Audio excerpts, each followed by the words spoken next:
Beth Piggush is a thoughtful friend and also the Integral Ecology Director for the Franciscan Sisters of Perpetual Adoration. Her position is always evolving. It includes serving as a resource person and promoting environmental and sustainability practices that support care of all God's creation. Two major parts of Beth's work are the global Laudato Si action platform and the FSPA land on St. Joseph Ridge, which includes 200 beautiful acres of woodlands, prairies, and crops. Prior to starting her work with FSPA, Beth was the school garden coordinator at Cathedral Elementary School, a volunteer grant writer for teachers at Aquinas Catholic Schools, and served as an adjunct instructor within Viterbo's sustainability praxis. Beth thrives on building team relationships and networking to carry the message of sustainability and raising our quality of life. Outside her time with FSPA, Beth and her husband Justin are running after 3 delightful daughters, avoiding rain and black flies with family outdoor adventures, practicing permaculture in her La Crosse home, cooking and preserving anything she can grow or forage, and reading a newspaper whenever possible. So we're really grateful she's sharing some time with us. Welcome, Beth.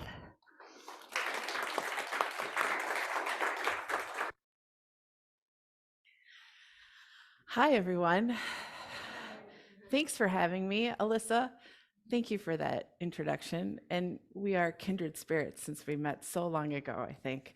So you heard a little bit about me and my maybe official background, but I also want to share that I am a neighbor to many of you, some very, very close, Christy and Drew.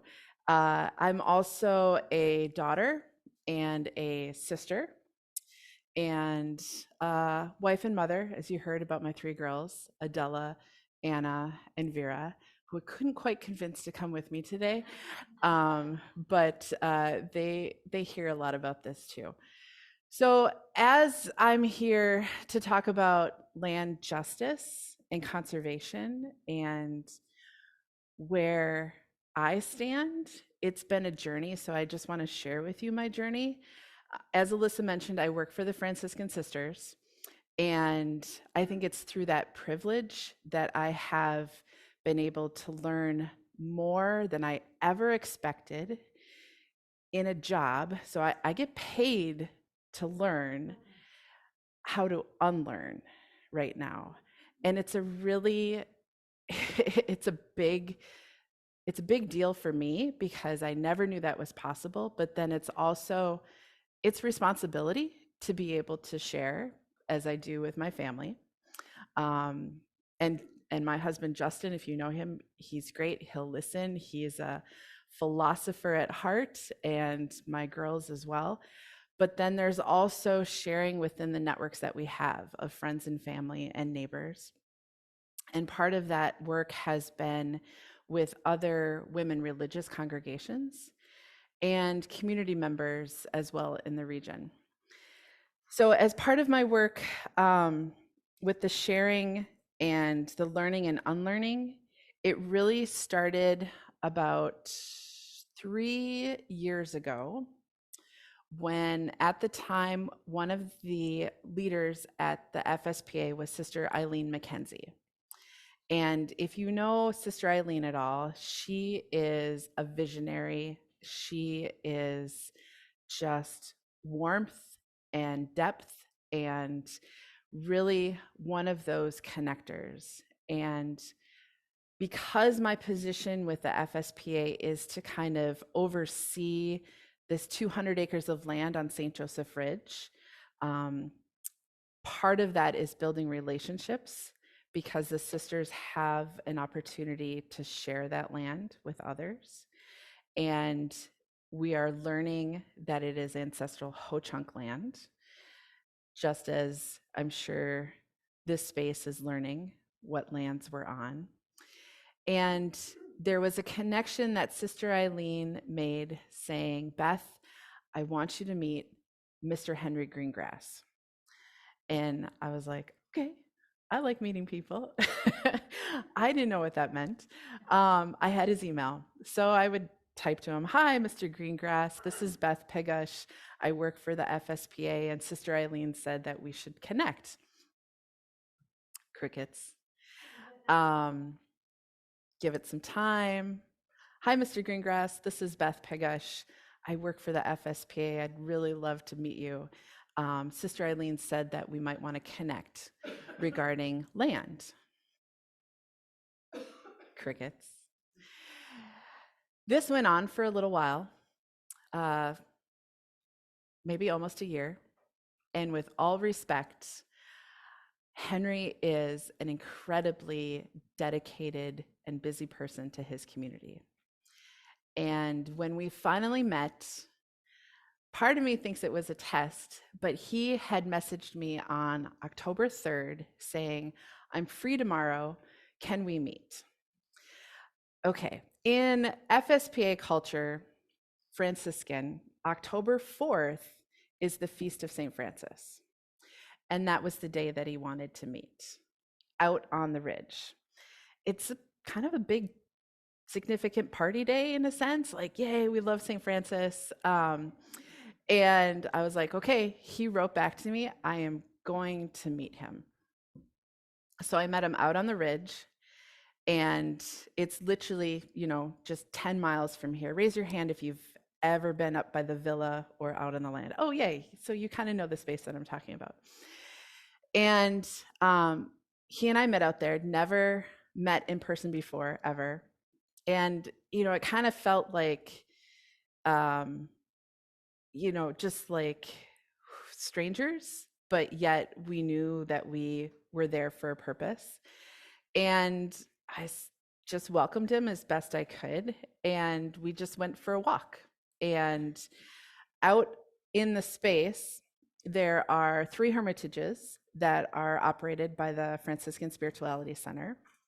And then if you get to go out into the woods, there's actually the best view an office can have, in which it's a lookout point that looks into the valley, that looks straight towards the experimental forest and and so it just screams driftless region. And we were out there talking, and he was kind of taking pictures of the view. And at the time, there were some things that I was noticing along the way as herbs and plants that could be medicine or edible. And I was asking him about it, and I said, "Henry, do you know what this is used for? Have you used this?" And he shared that he was a chef in his free time. And I said, "I'd love to use this in blah, blah, blah." And I can't even tell you exactly what it was. And I'm like, don't you know this? And he's like, "What are you talking about?" I'm like, don't you know these plants? Like, this is nature. This is your ancestral land. And he's like, "Hold on. I don't know any of this." And I was like, "Well, why not? You're indigenous, like foot in mouth."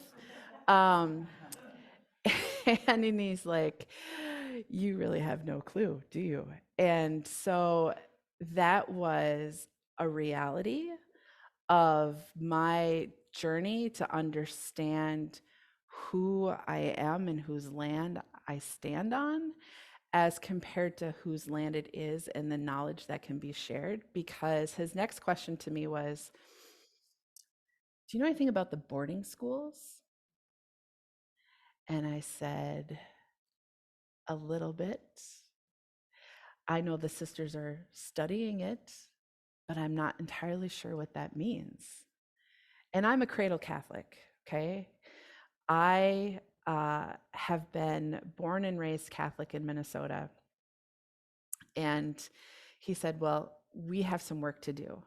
If you want to work with me, and if you want to work with the youth that I support and their families, then we have a lot of work to do."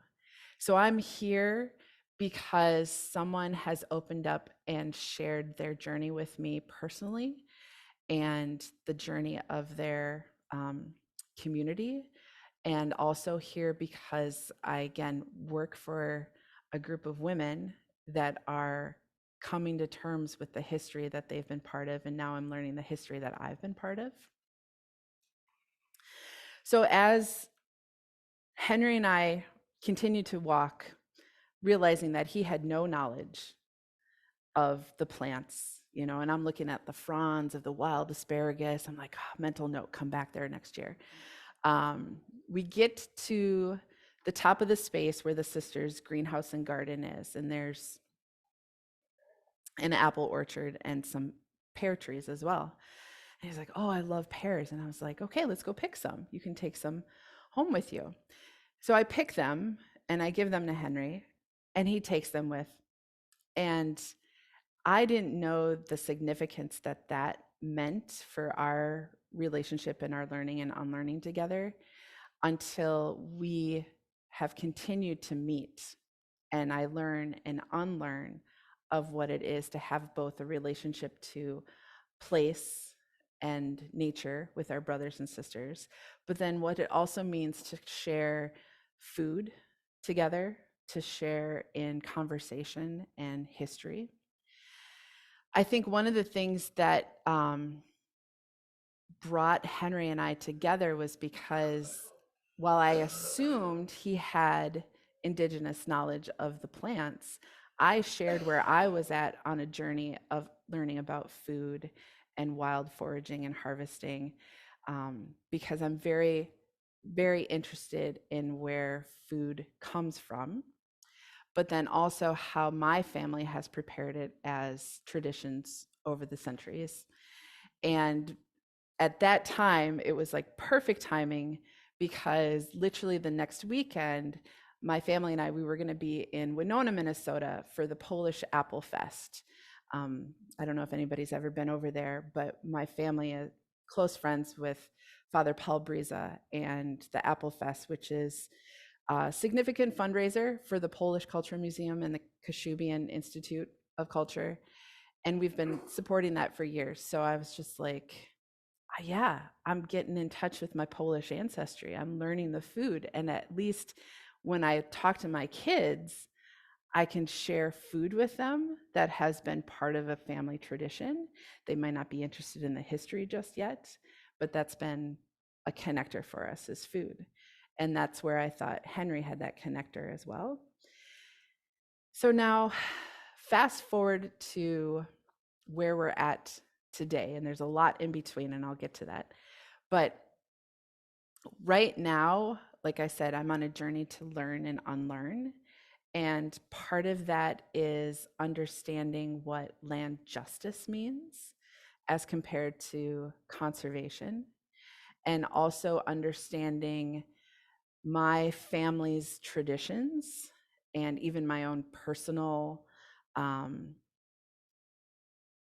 land ethic of what it means to take care of land and creatures that are truly brothers and sisters, and how that needs to be sustained for future generations.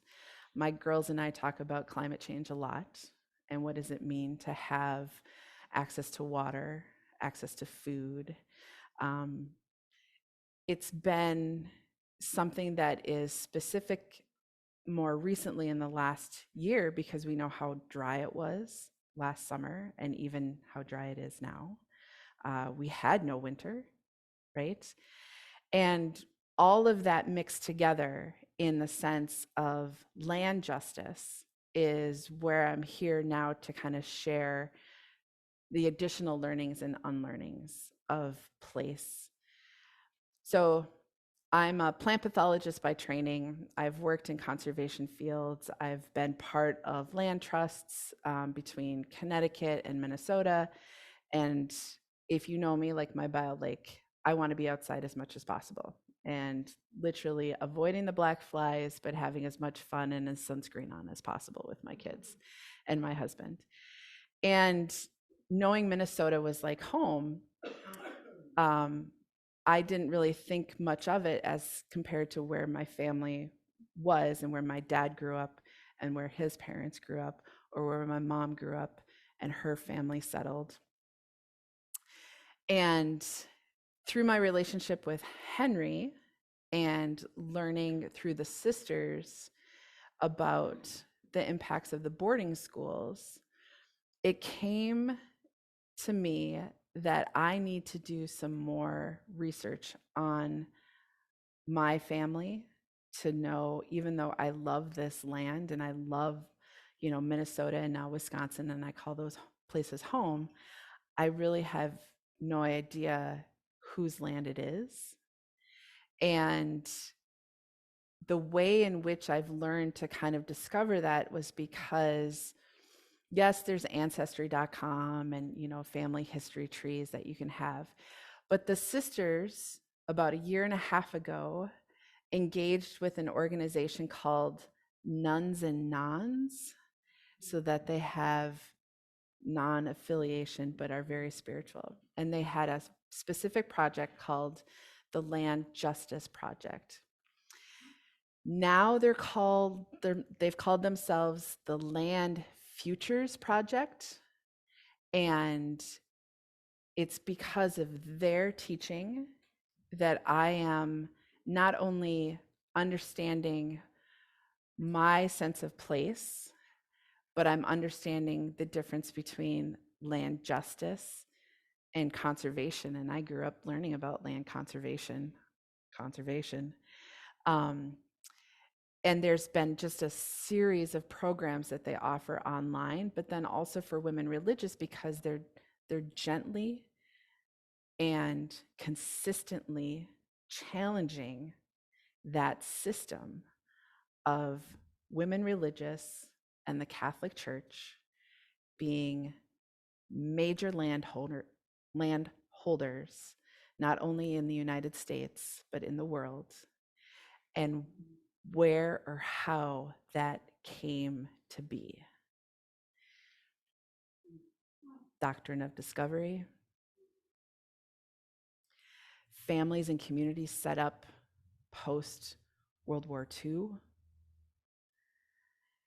All the various aspects of their donor system, having families, relationships built on communities that have benefited from a structure that has been racist and exclusionary.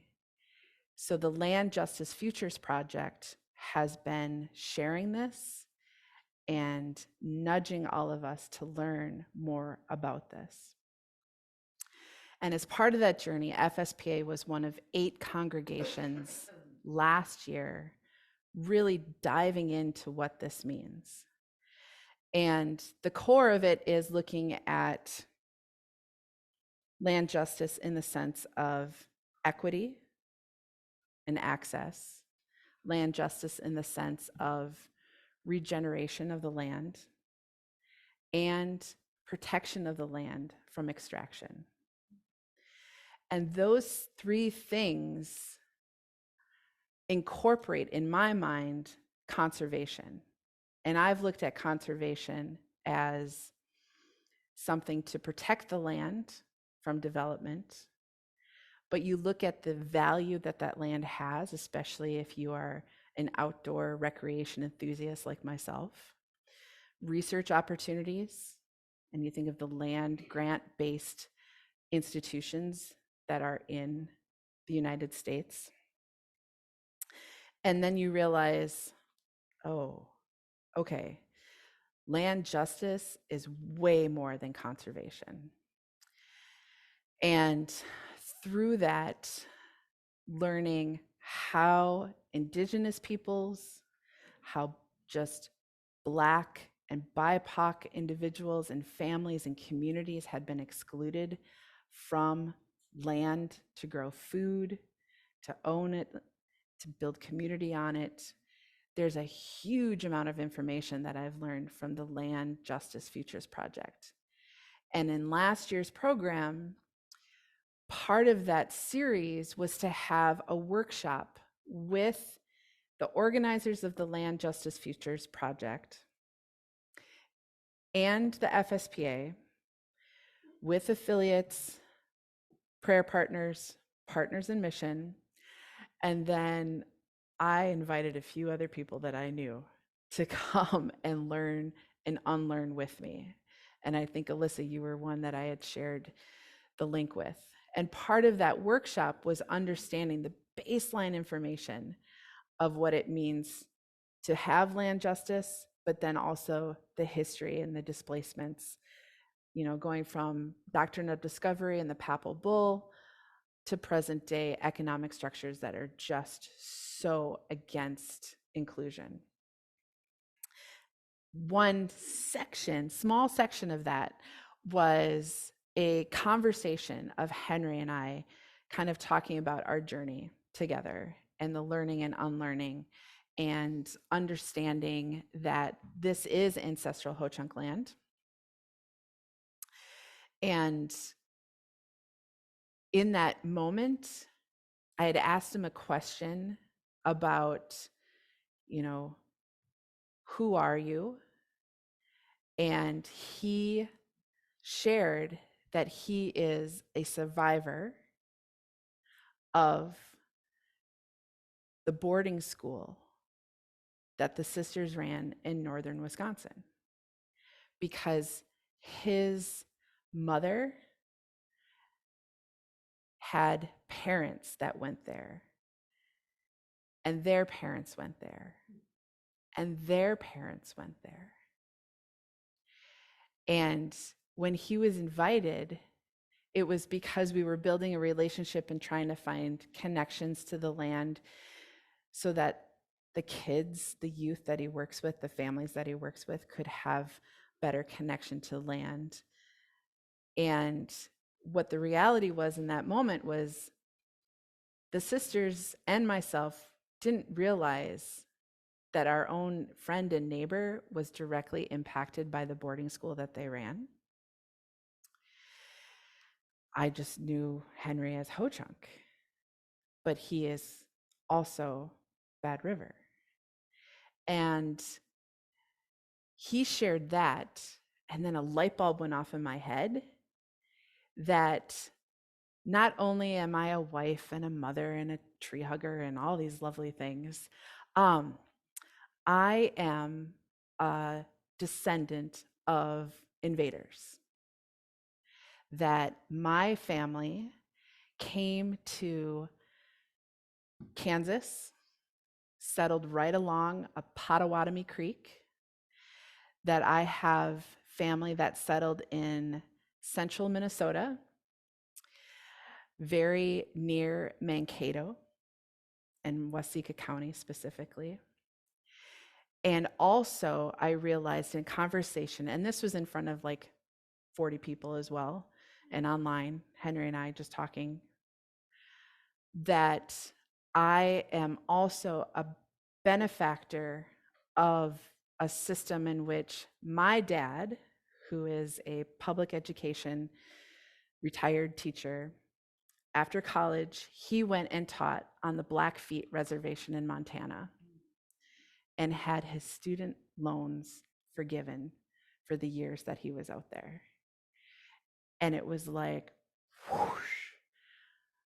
Our connection is not only for the youth and to help with the sisters learning and unlearning and truth and healing and to connect to the land and give back to the land, but I was definitely meant to be in that spot and be pushed in my boundaries. And now I know I'm here to also share that story in many ways. So knowing that he was a survivor and I'm an invader, and we're friends and we share meals together now and we do a lot of great work together, it's kind of heavy, but it's also really important that I have from this moment on the opportunity to change the relationship for myself, to expose my own daughters to what the future could look like, whether it be the idea of what land ownership means, understanding what it is to have relationships with people that are deeper and not just superficial, but then also there's still more unlearning to do. And I'm continuing this. So one thing I wanted to share in a not ironic way, but a weird connection to St. Patrick's Day. Um, I have Irish ancestry that settled in central Minnesota, what is now Waseca County. And I have a letter, text of a letter that was written from one of my ancestors back home to his parents and sisters. And this was retyped in 1960.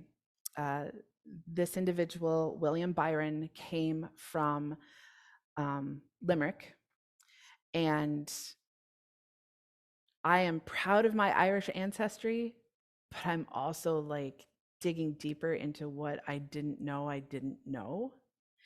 and trying to make amends in my way. So he writes from St. Mary, Minnesota, which is in Waseca County. Dear parents and sister, this is February 18th, 1858. It is time I should answer your letter. Alas, to think about being so far away in your old age, but God's will be done. Who knows but the Lord has made use of the exiled sons of Aaron as missionaries to plant the true faith among a heathen people and raise the banner of salvation on the fertile soil of these western wilds. We hope soon to have a church and congregation where but a few years ago was the hunting ground of the savage Indians. We are in good health, but cannot get to Mass more than once or twice a year, as yet, but we hope for better times.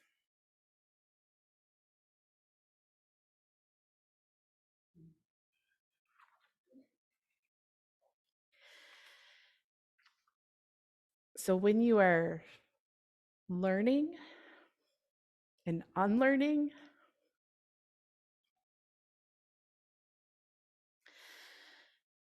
there's a reality that sets in that you're like, oh, geez, this is a lot.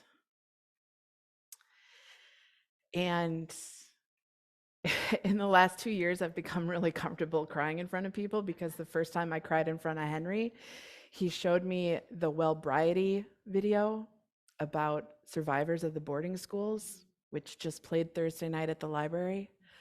There's a lot of stuff that is deeper than I know, but I know I'm supposed to be here.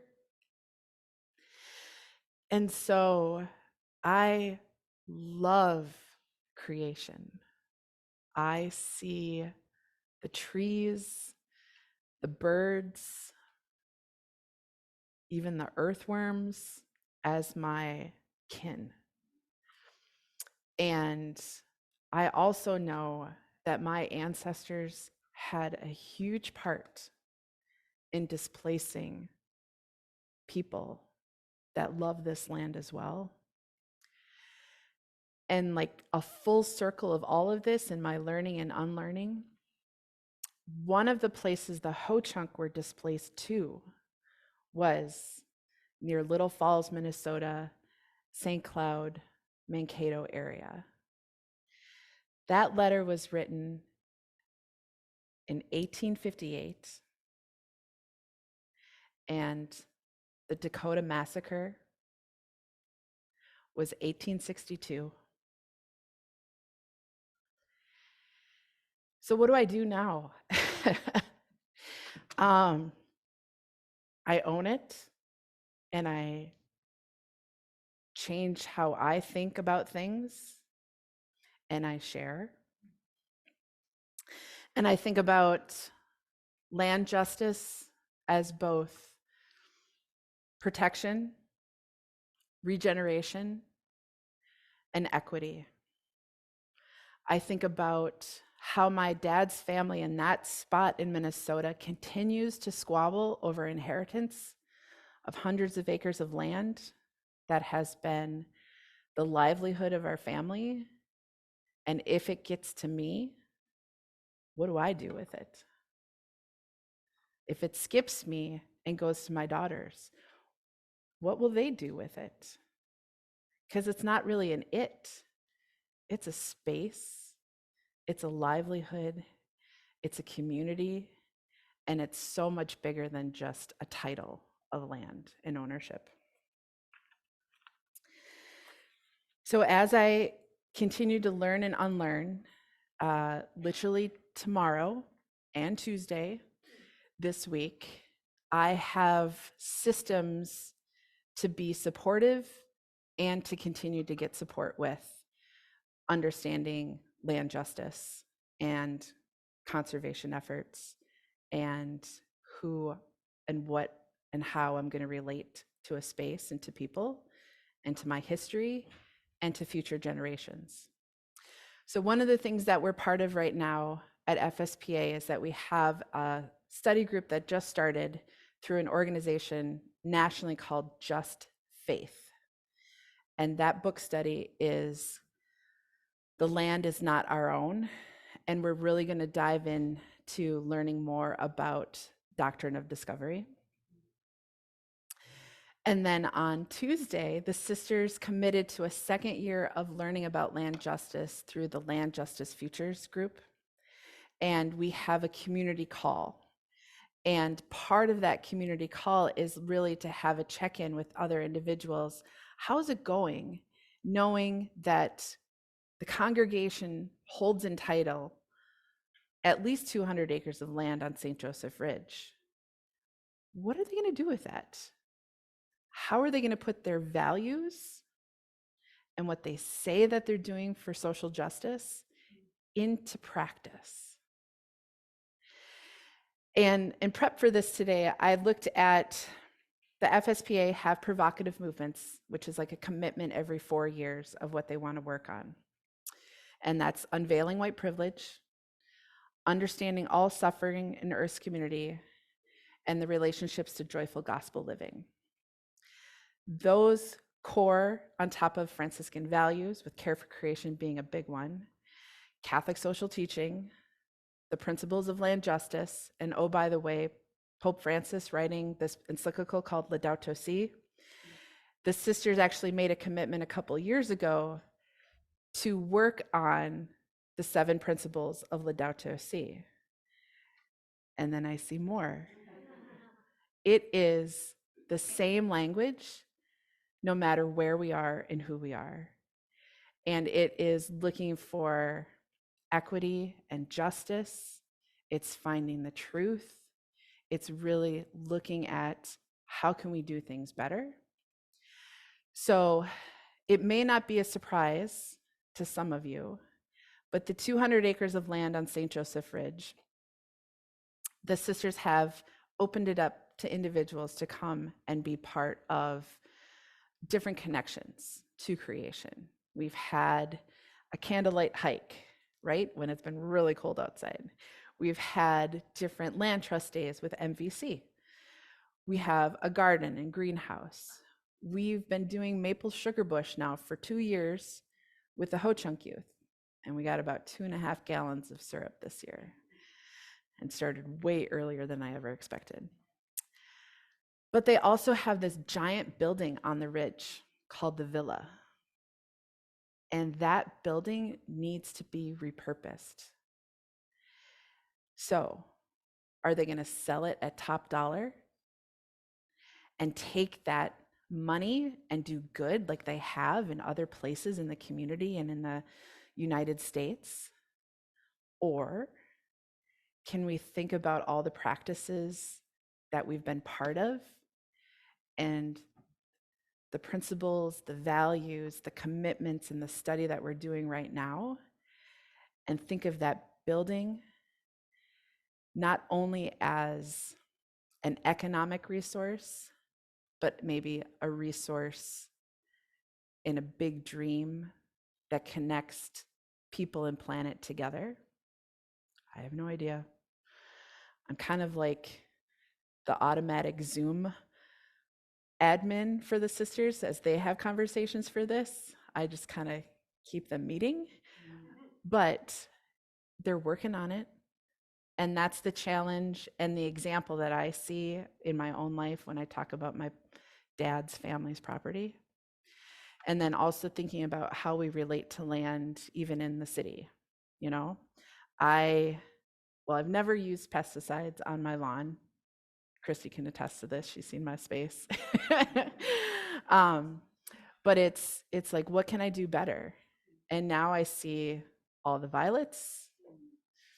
And that's like, oh, thank you for showing up, friend. You are necessary here. You go ahead. You stay. This is your space. Because I need you more than you need me. So it's just kind of combining and making those connections of where I'm at this moment and how I can lessen the impact to both creation, but then also widen the relationship that I have with people and planet together. So it's a lot, but I'm happy to answer any questions now about this journey that I've been on and share more if you need it.